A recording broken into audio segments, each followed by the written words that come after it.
My name is Travis Mitchell, and at 34 years old, I found myself sitting in my parents' luxury dining room feeling like a teenager again. The entire family had gathered for what my father dramatically called an emergency financial intervention about my supposedly failing tech startup. My perfect sister Rachel sat across from me, her smug expression saying everything her polite smile tried to hide. I had spent 5 years building a company no one in my family believed in, enduring their doubt and disappointment. Little did they know everything was about to change dramatically. Before I dive into what happened next, drop a comment letting me know where you're watching from, smash that like button, and subscribe to hear more stories about sweet vindication against all odds. To understand why this family intervention cut so deep, you need to know about the Mitchell family of Greenwich, Connecticut. My father, Warren Mitchell, is what you might call old money with new money tendencies.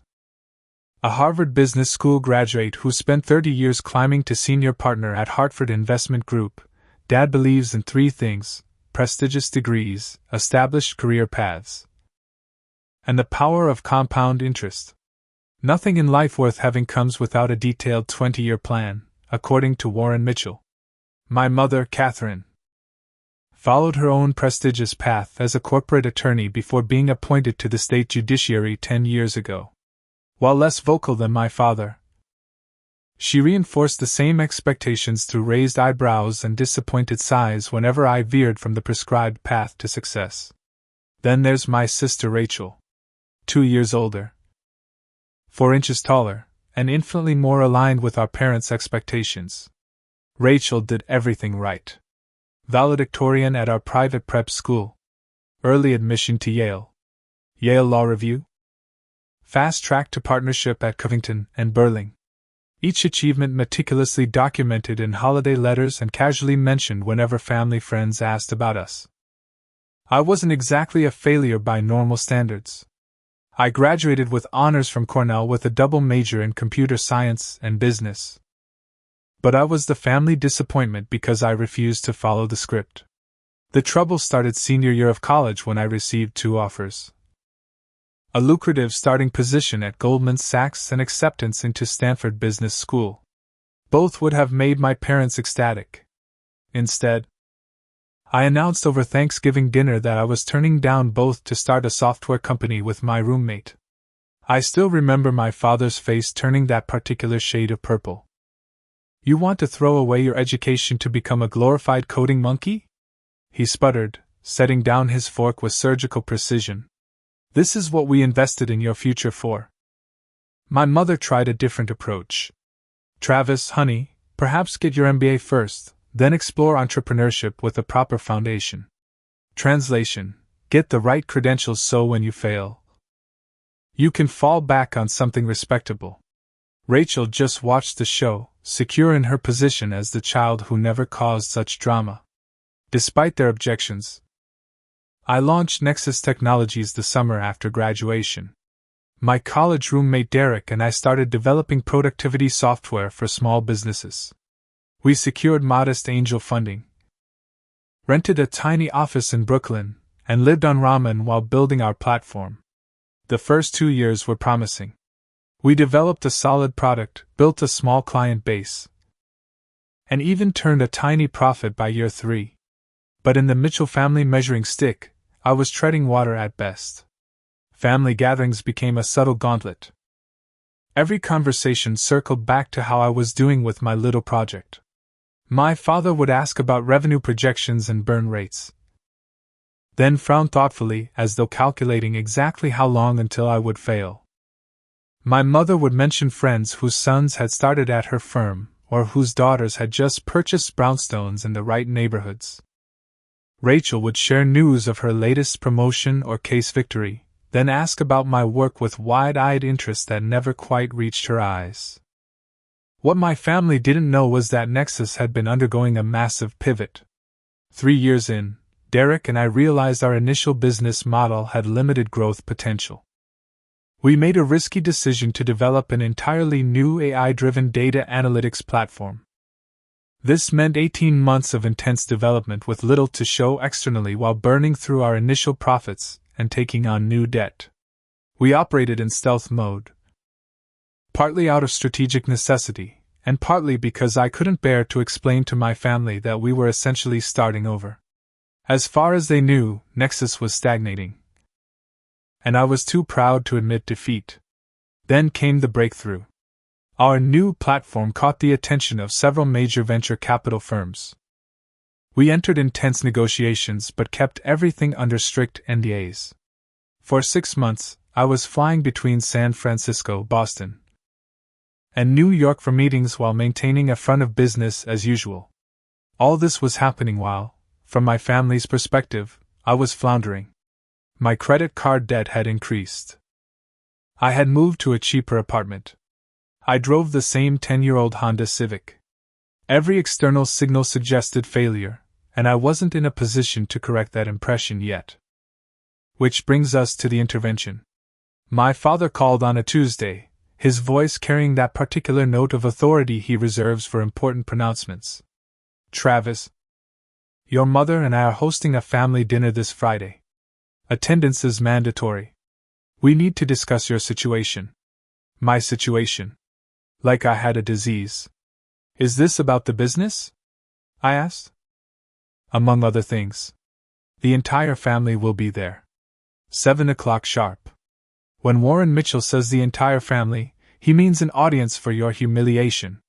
Not just my parents and Rachel, but Aunt Vivian and Uncle Thomas, my mother's sister Julia, and apparently Rachel's new fiancé Maxwell, who worked at my father's firm. The perfect chorus to witness my comeuppance." I considered not showing up. I considered bringing Derek or my girlfriend Cassandra for moral support. But in the end, I decided to face the music alone. The acquisition talks had reached a critical stage, and I was bound by confidentiality agreements. Just a few more weeks and I could finally reveal what we'd been building. But I wasn't there yet. So I put on my one good suit, the one I saved for investor meetings, and drove to Greenwich, mentally rehearsing explanations that would sound less like excuses and more like strategic patience.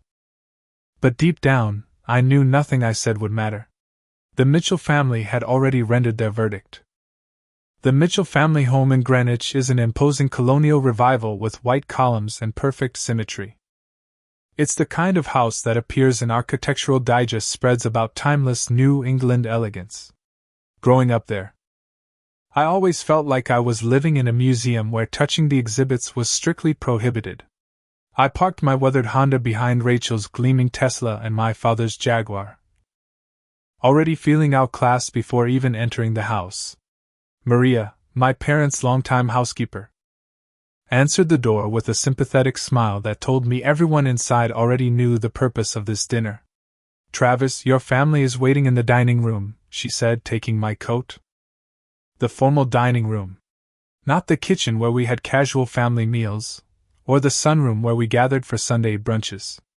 The formal dining room with its Chippendale chairs, crystal chandelier, and oil paintings of stern-looking Mitchell ancestors was reserved for important occasions and serious conversations.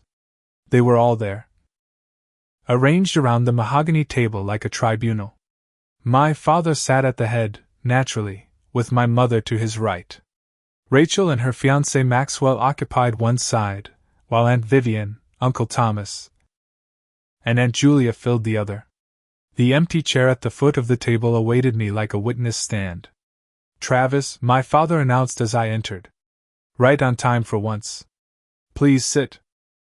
I nodded to everyone, noticing the range of expressions from my mother's concerned frown to Rachel's barely concealed satisfaction. Maxwell, a square-jawed finance type with the personality of a spreadsheet, was clearly there to witness the spectacle. "You look thin, honey," my mother said. "Are you eating properly?" Translation: "You clearly can't afford groceries." "I'm fine, Mom. Business keeps me busy." "That's actually why we're here," my father said, not wasting time on pleasantries. "Your mother and I, and the rest of the family, are concerned about your trajectory." He pronounced trajectory as though it was a terminal diagnosis. Warren had prepared for this moment.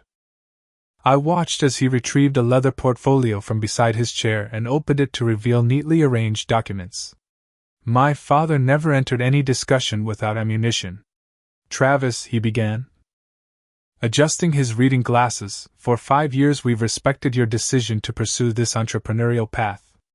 But at some point, respect must be balanced with responsibility. I resisted the urge to point out that respect in the Mitchell vocabulary meant reluctant tolerance at best. We've compiled some figures, he continued, sliding several papers toward me. Your company has shown minimal growth over 5 years. Your personal credit card debt has increased by 62% in the last 18 months. You recently downgraded your living situation. And according to public records, Nexus Technologies has taken on significant debt. I stared at the documents, shocked at how thoroughly Head investigated me.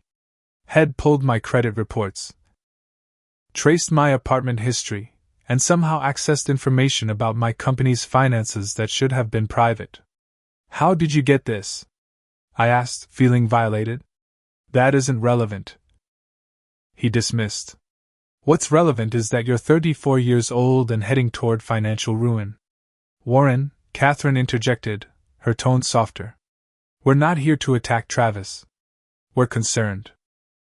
I'm not attacking, my father insisted. I'm presenting facts. Facts that indicate it's time for Travis to make a responsible decision before it's too late. Rachel cleared her throat delicately. Travis. Nobody thinks you're a failure, she said in a tone that suggested exactly the opposite. Starting a business is hard. There's no shame in recognizing when something isn't working. Her fiancé Maxwell nodded sagely. Most startups fail, Travis. It's just statistics. Nothing personal. I took a slow breath. Did you invite me here just to tell me I'm failing? Or is there a constructive purpose to this intervention? My mother reached for my hand across the table. We want to help, honey. Your father has spoken to some colleagues at Hartford Investment. There's an opening in their digital infrastructure division, my father continued. Entry level for someone your age, but with your computer background, you could advance quickly. Benefits. Retirement plan, stability. The subtext was clear. Surrender your dreams and accept your place in the real world. I appreciate the thought, I said carefully. But Nexus is at a critical stage right now. We have some developments in progress that could change everything. My father sighed dramatically. Travis, you've been saying that for years. Every family gathering, every holiday call, it's always just around the corner. Meanwhile, your situation deteriorates. Uncle Thomas, who'd been quietly sipping his scotch, decided to join in. Travis, I admire your persistence, but sometimes the best thing a captain can do is recognize when the ship is sinking.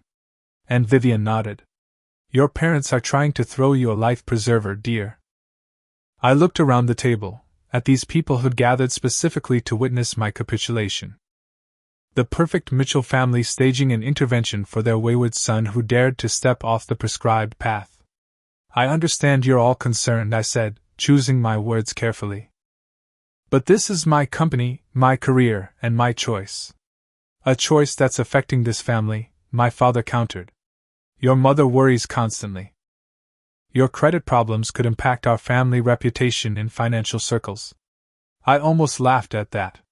My credit score as a family embarrassment. Maxwell leaned forward, straightening his monogrammed cuffs. Travis, if I may offer an outsider's perspective. I've seen many entrepreneurs at the firm who held on too long. Pride can be expensive. Thank you, Maxwell, I said flatly. I'll add that to my consideration pile. The dinner proceeded with excruciating slowness. Maria served butternut squash soup, followed by roast beef with Yorkshire pudding. My father's favorite. The conversation drifted to safer topics during the meal itself, but I could feel the intervention hovering, waiting to resume. As dessert was served, my father cleared his throat, signaling the return to business. He's always believed important conversations should be bookended around meals rather than interrupting them. Travis, he said, setting down his napkin with precision, I've prepared a financial projection for you. He slid another document across the table.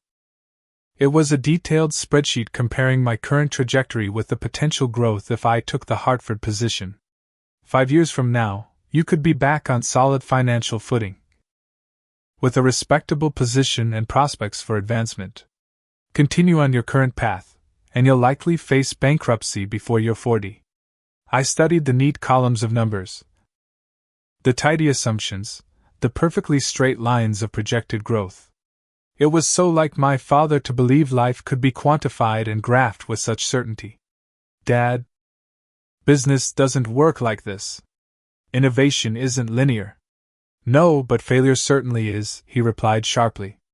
You started with ambition and potential. 5 years later, you're drowning in debt with nothing to show for it. That's not true, I began, but Rachel interrupted. Travis, nobody enjoys this conversation, she said with practiced diplomacy. We all want to see you succeed. But at some point, you have to be realistic. Easy for her to say, with her partner track and her Tesla and her fiancé whom my father already treated like a son. The meal concluded with coffee and uncomfortable silence. I could feel the weight of their collective disappointment pressing down on me. The worst part was, from their limited perspective, they were right to be concerned. All external evidence suggested Nexus was failing, and I was going down with the ship. What they couldn't see was that beneath the surface, everything was about to change.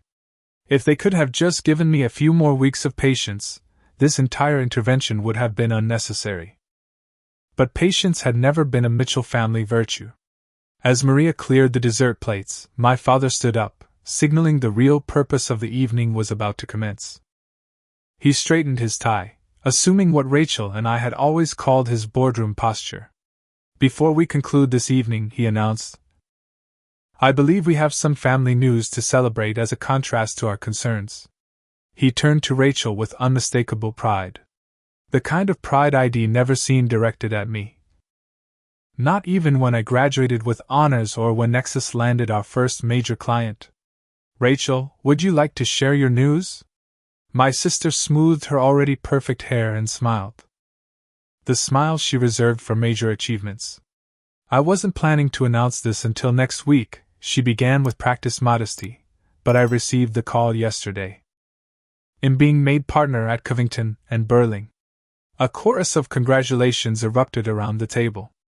My mother clapped her hands together in delight. And Vivian gasped appropriately. Maxwell put his arm around Rachel with proprietary pride. The youngest female partner in the firm's history, Rachel added, her eyes flickering to me for just a moment. My father raised his wine glass. To Rachel, he toasted. The Mitchell family tradition of excellence continues. Everyone drank except me. I sat with my glass untouched, a strange numbness spreading through my chest.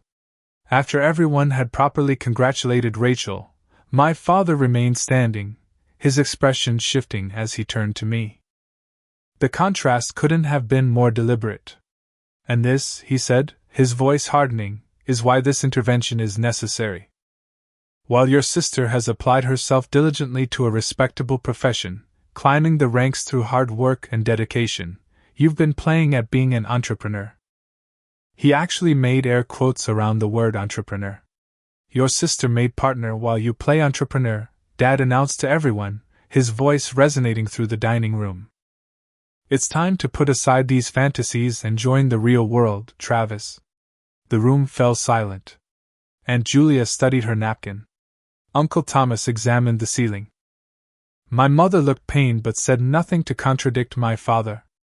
I sat there, absorbing the full impact of his words. 5 years of 70-hour weeks.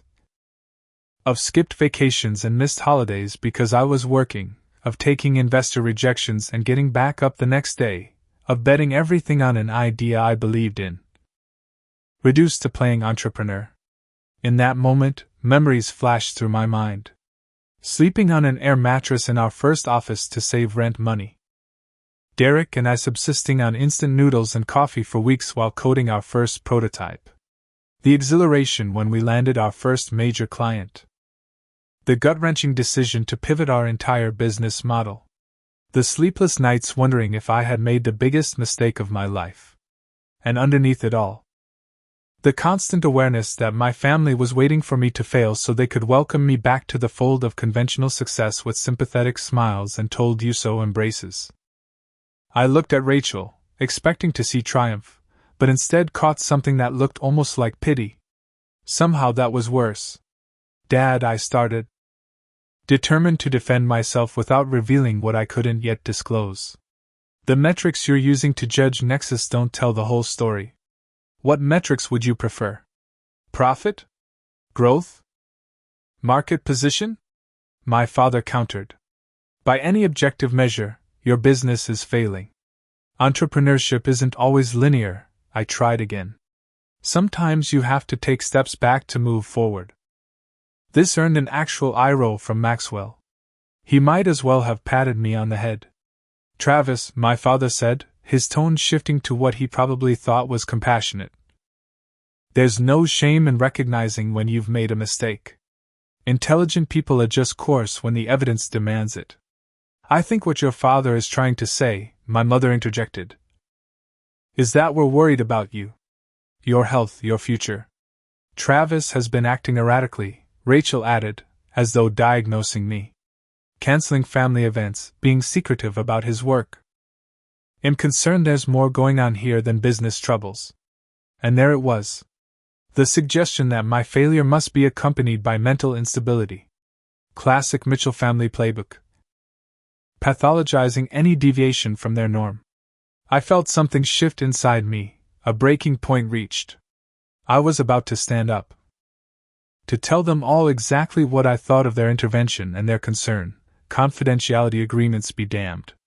But at that precise moment, my mother's phone buzzed on the table beside her plate.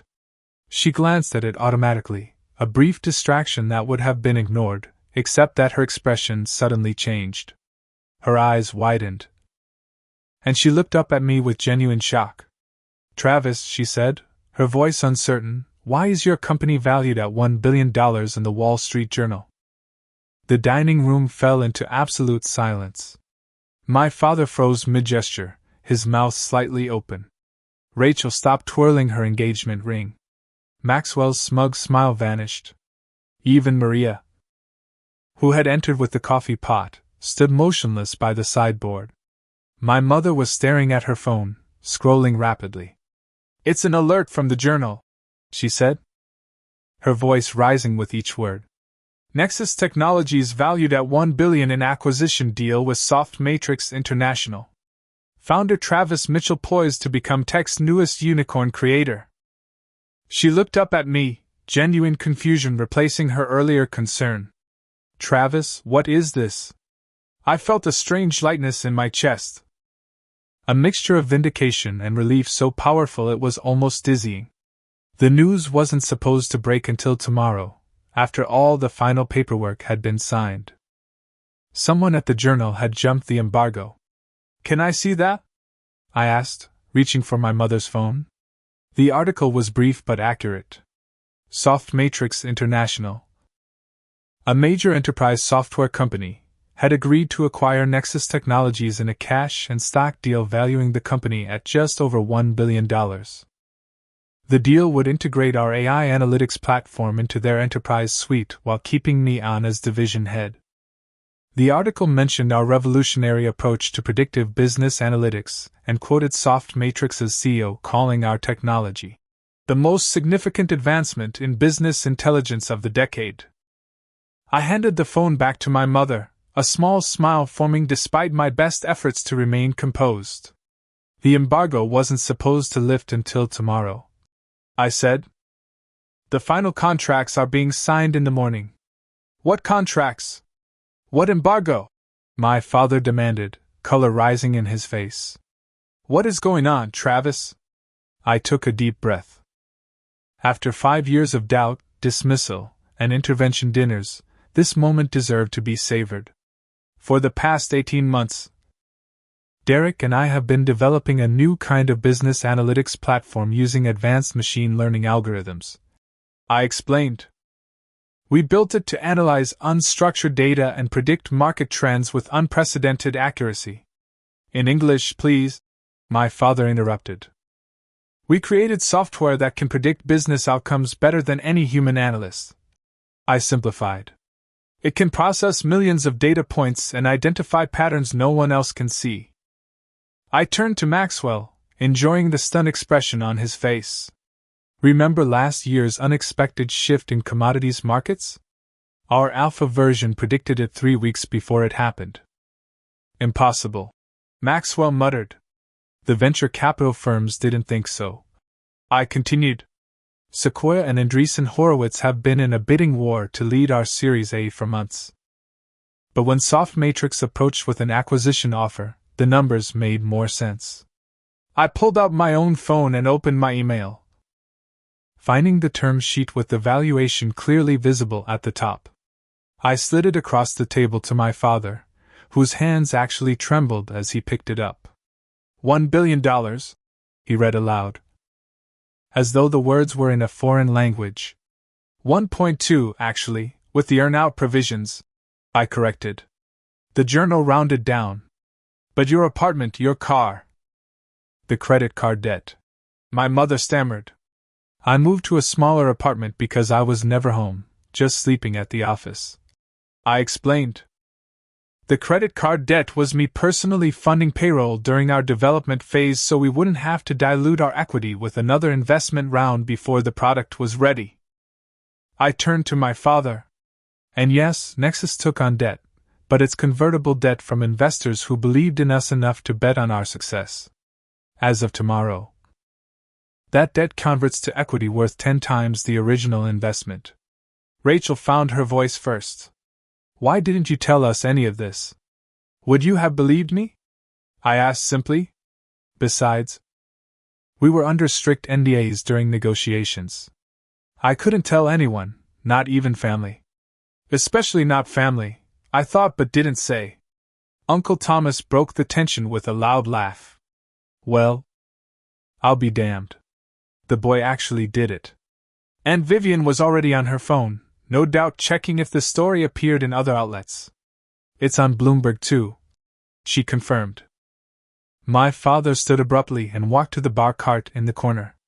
He poured himself a generous scotch and downed half of it before turning back to face me.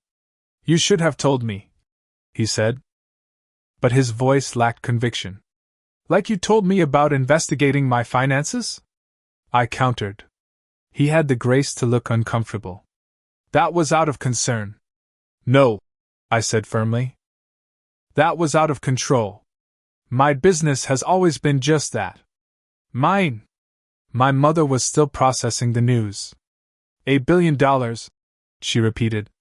Travis, does this mean you're not as rich as it sounds? I clarified.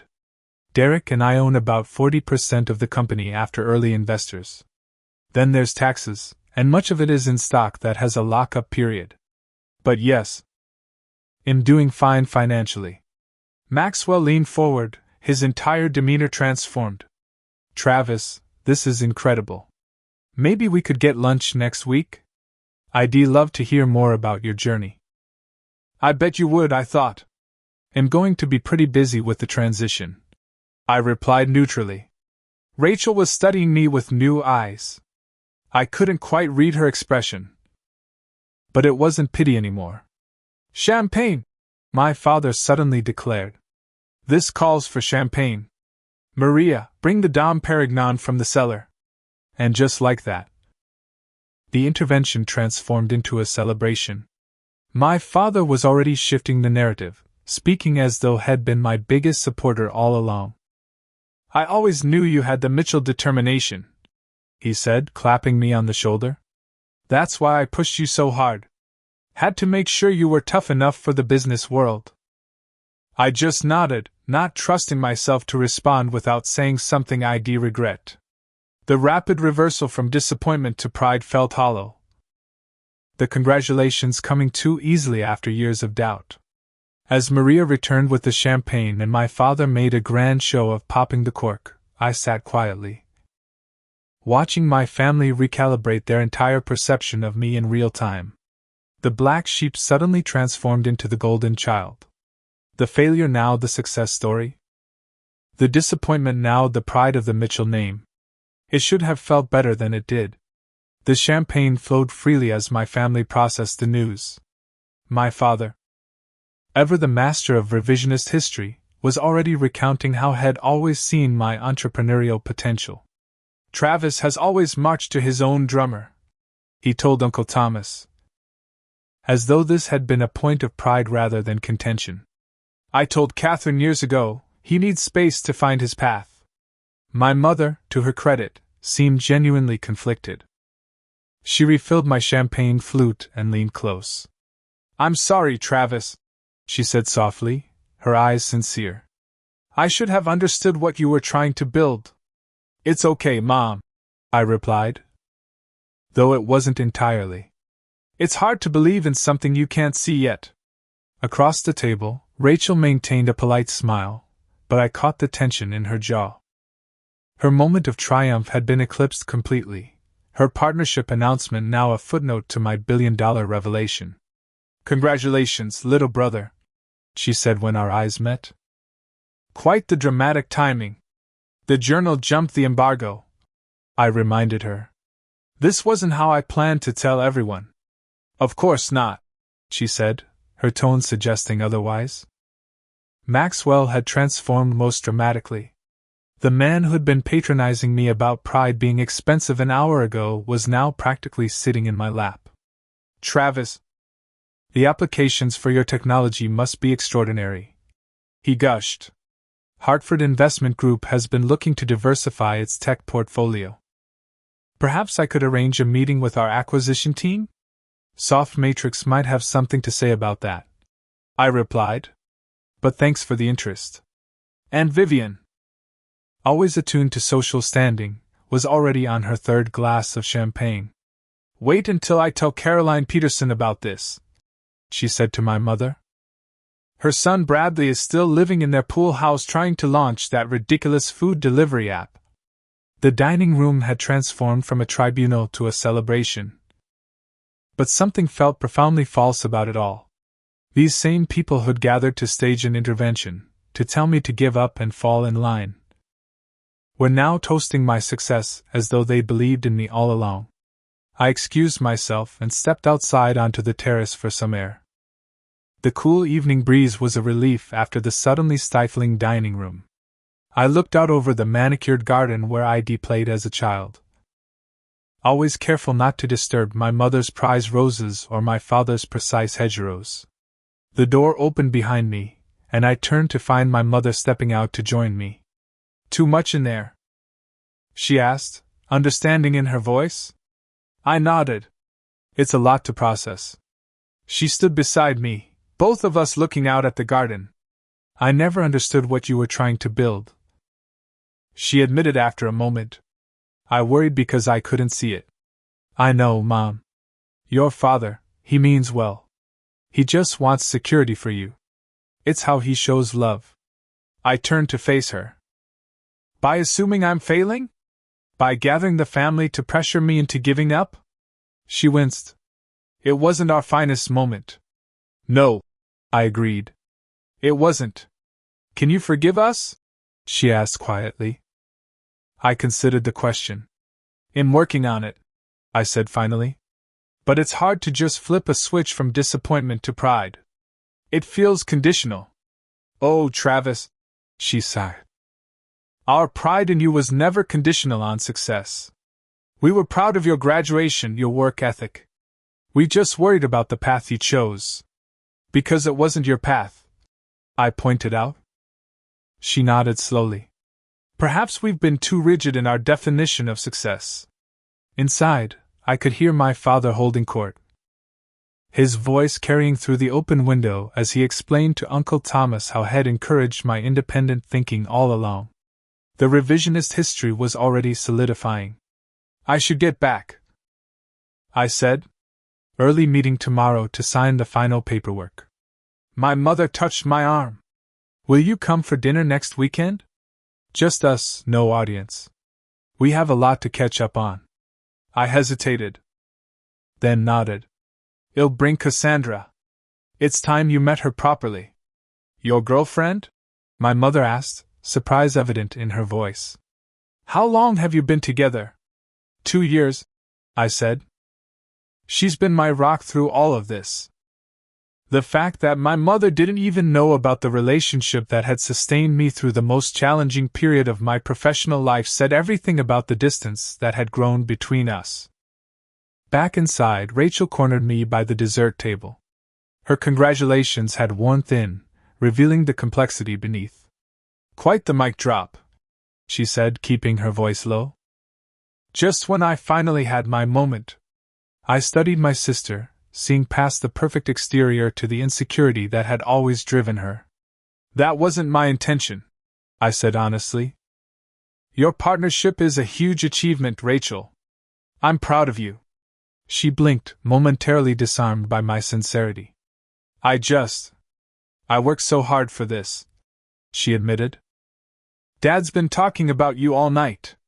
He hasn't mentioned my news since the Wall Street Journal alert. That's on him, not me, I said. Your accomplishment doesn't diminish because of mine. She gave me a long look. When did you get so wise? Somewhere between being the family disappointment and the family success story, I replied. It's amazing how clarifying that journey can be. She laughed despite herself. God, this family is so messed up. Cheers to that, I said, clinking my glass against hers. As the evening wound down, my father finally cornered me for the conversation I'd been avoiding. He guided me into his study, that sacred space where important Mitchell family decisions were always discussed. So, he began, settling into his leather chair. $1 billion valuation. That's quite an achievement. Thank you, I said simply. You'll need solid financial advice moving forward. Tax implications alone will be substantial. And there it was, his way of inserting himself into my success. I've got a good team, I said. We've been planning for this. He nodded, momentarily rebuffed but not deterred. Well, my offer stands. My expertise is at your disposal. Dad, I said carefully, I appreciate that. But I need you to understand something. I built this without your advice or approval. I'm going to continue making my own decisions. He studied me as though seeing me clearly for the first time. You've changed, Travis. I've grown up. I corrected. There's a difference. He poured 2 fingers of scotch and handed me a glass. To your success, then? On your terms. We drank in silence, a fragile truce forming between us. Not reconciliation, not yet, but acknowledgement. It was a start. 1 week after the Wall Street Journal revelation, I found myself back at my parents' house for a small celebration dinner.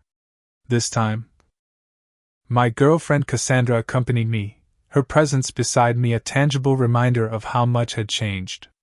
Cassandra squeezed my hand as we walked up the driveway. Ready for Mitchell family? The sequel? She asked with a smile. As ready as they'll ever be, I replied. The contrast from the previous week was striking.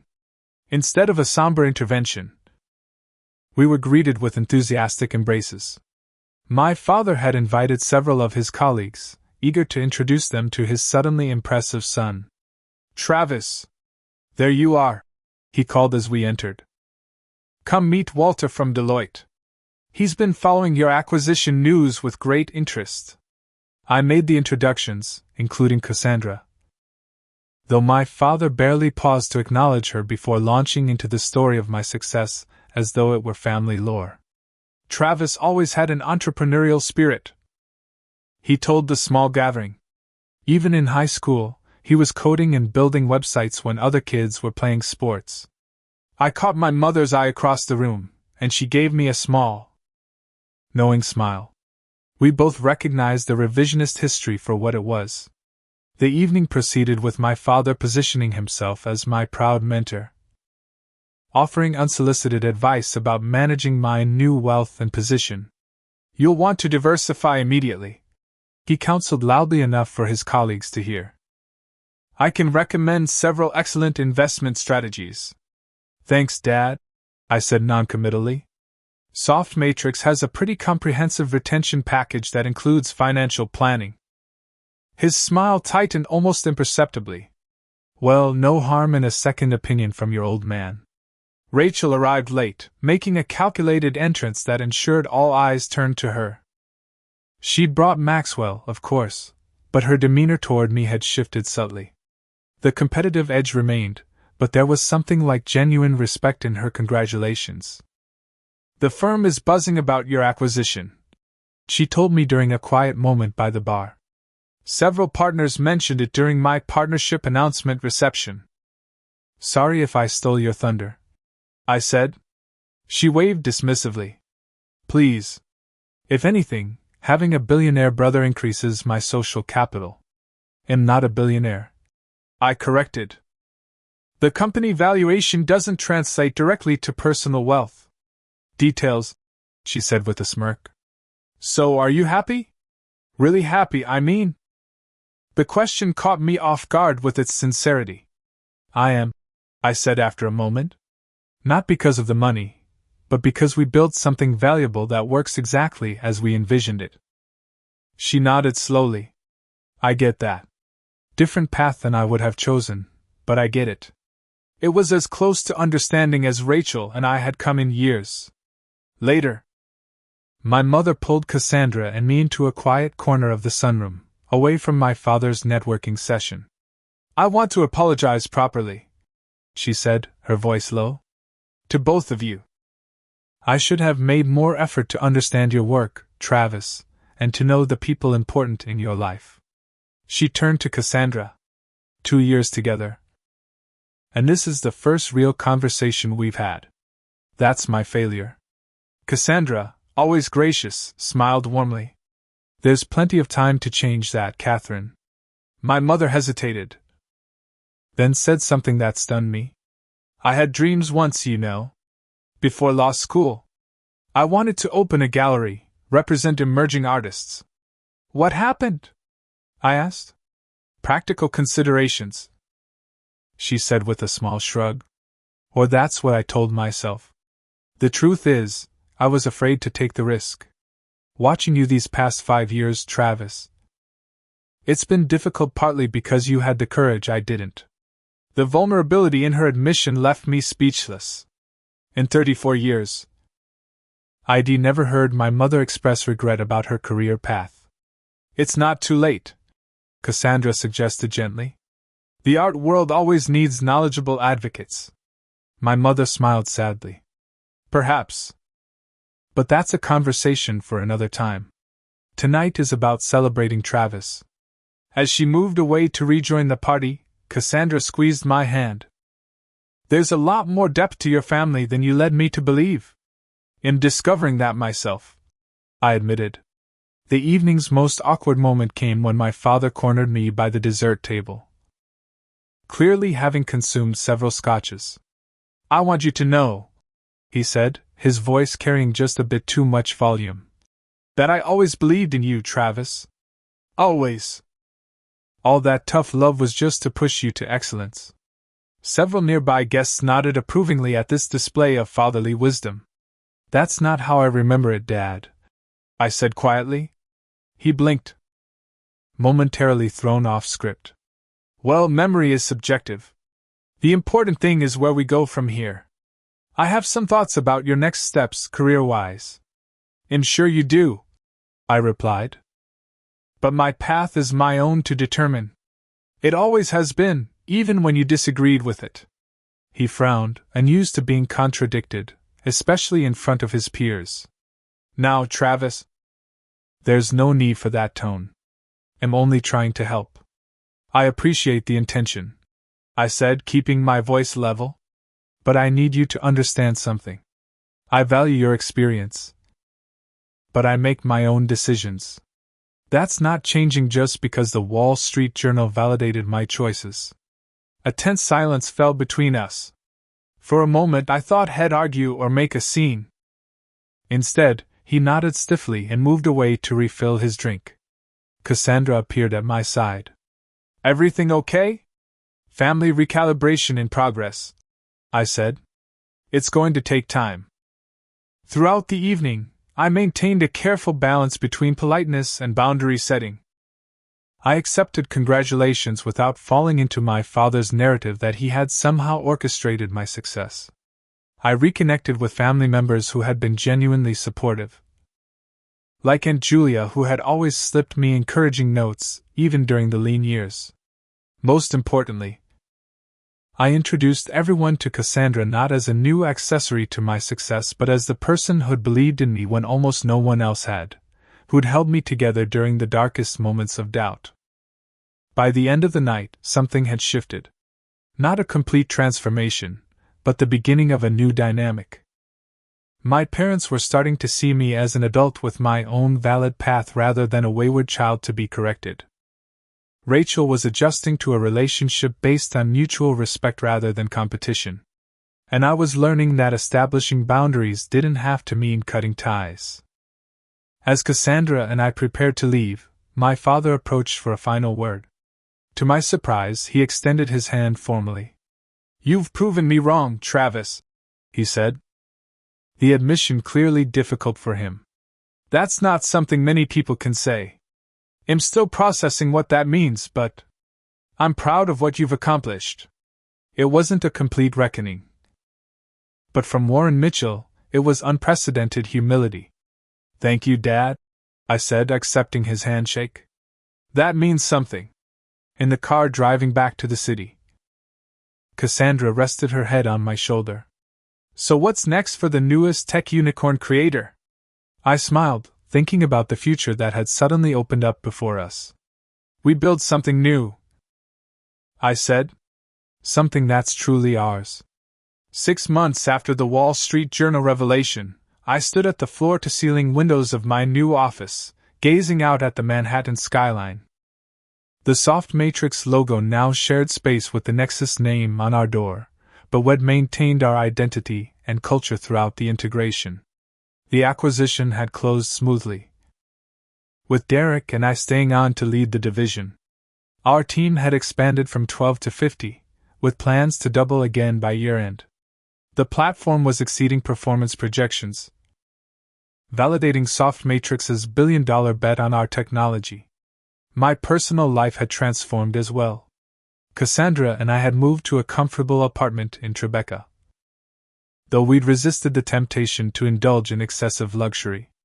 The lessons of those lean startup years had instilled a lasting appreciation for simplicity and purpose over ostentation. My phone buzzed with a text from my mother. "Lunch still on for today? I've been researching those gallery spaces you mentioned." I smiled as I typed my reply. "Absolutely. Looking forward to it."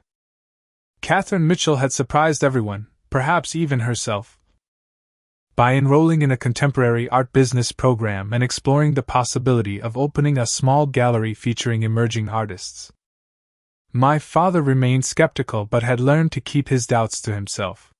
Their relationship was evolving as she reclaimed dreams she'd set aside decades ago. The journey with my family over these past months had been complex. The immediate aftermath of the acquisition had been awkward, with my father oscillating between trying to take credit for my success and seeking my business advice as though we'd always been colleagues. Rachel and I had reached a new understanding. Her partnership at the law firm was flourishing, and she'd found her own spotlight separate from my tech world. Our conversations had gradually become more authentic, less competitive. We'd even collaborated when her firm needed advanced analytics for a complex international case. "Coffee delivery for the big boss," Derek announced, entering my office with 2 steaming cups. At 35, with a perpetual 5 o'clock shadow and rumpled button-downs, my co-founder still looked more like a graduate student than a tech executive. "Thanks," I said, accepting the cup. "How's the integration team meeting go?" "Surprisingly well," he replied, dropping into a chair. "They're finally starting to understand our architecture. Only took them 6 months." I laughed. Progress. Derek had been my steadfast partner through every phase of building Nexus. While I handled the business development and investor relations, had led our technical innovation.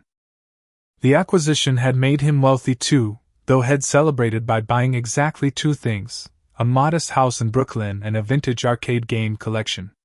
"Your father called me this morning," Derek mentioned casually. I raised an eyebrow. What did Warren want? "Investment advice, if you can believe it," Derek said with a grin. "Apparently, I'm a financial genius now." I reminded him that until last year, I was eating ramen for dinner 4 nights a week. "The Mitchell family revisionist history is powerful," I said. "In my father's current version, he always saw our potential and was just testing our commitment." Derek snorted. "Yeah, that's not how I remember those family dinners. You came back from looking like you'd been through a war zone." He wasn't wrong. For years, each visit to my family had left me doubting myself, questioning my choices, fighting to maintain conviction in our vision. The contrast between then and now was stark. "Speaking of family," Derek said, "how's your mom's gallery project going?" "She's actually looking at spaces today," I replied. "I'm meeting her after to hear about it." "Good for her," Derek said. "Never too late to chase a dream, right?" That afternoon, I met my mother at a small bistro near the gallery spaces she'd been visiting. At 62, Catherine Mitchell remained elegant and composed. But there was a new energy about her, a sparkle that had been missing for years. "The space on West 22nd Street is perfect," she told me excitedly. "The light is extraordinary, and the location puts it right in the heart of the gallery district." "Sounds promising," I said. "What's Dad saying about all this?" She smiled wryly. "He's coming around. I think seeing you succeed on your own terms made him realize there's more than one path to fulfillment." "That's surprisingly insightful for Warren Mitchell. Your father is capable of growth, Travis. As are we all." She reached across the table to touch my hand. "I'm sorry it took your success for me to see how I'd limited myself, and by extension, how I'd tried to limit you." "Better late than never," I said, and meant it. The truth was, the family's journey over these past months had been as meaningful as my professional achievements. Not because they'd finally approved of my choices, but because I'd learned that their approval was never what I truly needed. What I'd built with Nexus was valuable not because it earned a billion-dollar valuation, but because it solved real problems for businesses. The relationships I'd forged with Derek, Cassandra, and our team were meaningful not because they impressed my family, but because they were built on genuine respect and shared purpose. The real success wasn't the money or the headlines. It was finding the courage to pursue my own vision even when everyone who was supposed to believe in me didn't. It was building something authentic in a world that constantly pushed for conformity. In the weeks following the acquisition, I'd received hundreds of messages from young entrepreneurs facing similar family pressures. Their stories resonated deeply, and I found myself mentoring several promising founders who were navigating the difficult terrain between family expectations and personal vision. That experience had inspired my most meaningful post-acquisition project. With some of my newfound resources, I'd established the Divergent Path Foundation, providing mentorship and seed funding to entrepreneurs from unsupportive backgrounds. We focused particularly on first-generation college graduates whose families didn't understand or support their entrepreneurial ambitions. "I've been meaning to tell you," I said to my mother. "The foundation is funding its first cohort next month. 20 founders with promising ideas but limited support systems." "That's wonderful, Travis," she said sincerely. "You're using your success to create opportunity for others. Someone needs to believe in them," I said simply. "Everyone deserves that." As I walked back to the office after lunch, I reflected on the journey that had brought me here. 5 years of doubt, struggle, and perseverance. A family intervention that had nearly broken me. And the sweet vindication that came not from proving my family wrong, but from proving myself right. Success isn't measured by billion-dollar valuations or newspaper headlines. It's measured by the courage to follow your own path, to build something meaningful, and to remain true to your vision when everyone around you questions it. The greatest lesson I've learned is that validation must come from within. External approval is fleeting and conditional. True fulfillment comes from creating something authentic and surrounding yourself with people who believe in you not because of what you achieve, but because of who you are.